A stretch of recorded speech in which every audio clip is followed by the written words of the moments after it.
Joining us on Newsnight to talk a bit more about the amendment of this tax is economist and lecturer Mr. Ramathan Ggoobi. But before we get into our discussion tonight, we want to hear your thoughts on this particular issue. Comment on the decision by majority MPs to pass the 0.5% charge on mobile cash withdrawals as proposed in the Excise Duty Amendment Bill 2018. And you can do that on our social media platforms, on Facebook and on Twitter. We will visit some of your comments later on tonight. Welcome to NTV, Mr. Ggoobi. Thank you, Rachel. Let's start with what this means, the amendment of this Excise Duty Amendment Bill 2018, 0.5% charge on only withdrawals. What does that mean for the operators, for the consumers?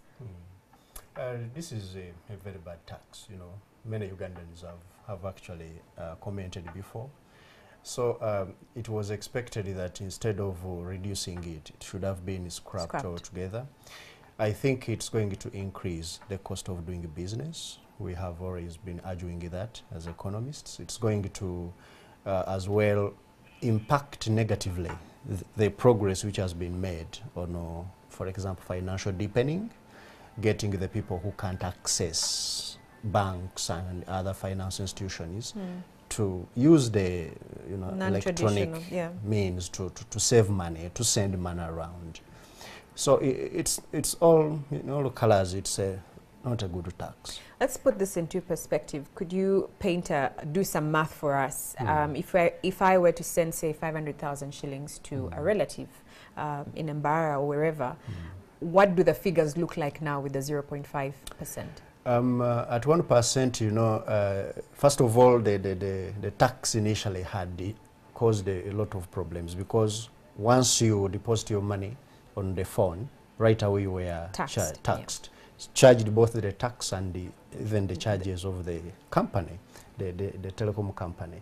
Now with the 0.5%, whatever we have been paying, like on that 500,000 I sent, I was paying first of all something like 9,800 as the company charge. Then I pay the tax, which is 0.5. Of course, that comes to about 2,500 shillings. Then I pay, that is going to be paid twice. So it means that you are going to really be paying upwards of about 12,500 shillings on that transaction. You as a sender. And of course, even the receiver pays those charges, the company, when you are withdrawing and so on. So it's not about how much you pay. It's about really the spirit of the tax itself. Why do you tax money for just moving around? You know, somebody, and you tax it directly. At least if they had embedded initially that tax in the charges by the companies, which they charge us, we wouldn't be feeling the pinch. That wouldn't be, you know, the same tax. I don't know why we are moving from the indirect tax regime to the direct tax. That also is very, very dangerous. I want us to talk a bit about the spirit of the tax. The government, according to Mr. David Bahati, who is the Minister of State for Planning, says they are trying, the tax is aimed at lowering Uganda's foreign debt burden. Is this the best avenue for us to collect this sort of revenue? I don't understand that. That's not economics, because whichever way you look at it, when we borrow money, Ugandans are the ones that pay back that debt by taxing them in the future. So even if you say you're going to lower it now by taxing the people on their mobile money so that we can reduce the rate at which we are borrowing, and I don't think that will happen, because the rate at which the fiscal requirements are rising in terms of what government has to spend on. Every day we have been talking about this fiscal indiscipline. To me, I think we need a budget neutral kind of policy. Budget neutral policy is where you cut the expenditure instead of raising taxes to avoid, you know, also accumulating debt. So I would think that what government should do now is implementing reforms which reduce expenditure instead of looking at ways of, you know, raising more money to fill this pit which is getting deeper and deeper. Yes. We are out of time, Mr. Ggoobi, but just one last question in a few seconds. There were MPs that were opposed to the tax. They wanted it scrapped completely. Do you think there's ever a chance that this tax will be scrapped completely? I think this is one of the closest votes we have seen in Parliament.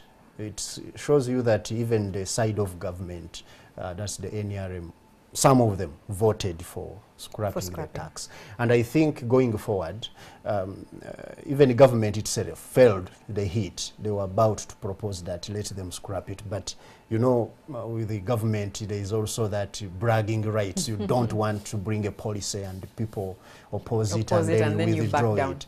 I think going forward in 2019-20, I see government either trying to alter the way they are going to tax this money, either indirectly, or they find a way of even getting alternative sources of income to this, because the mobile money tax is a bad tax by all colors. It is a bad tax. All right, thank you so much, Mr. Ggoobi. We are out of time, but those are his thoughts on what this tax means.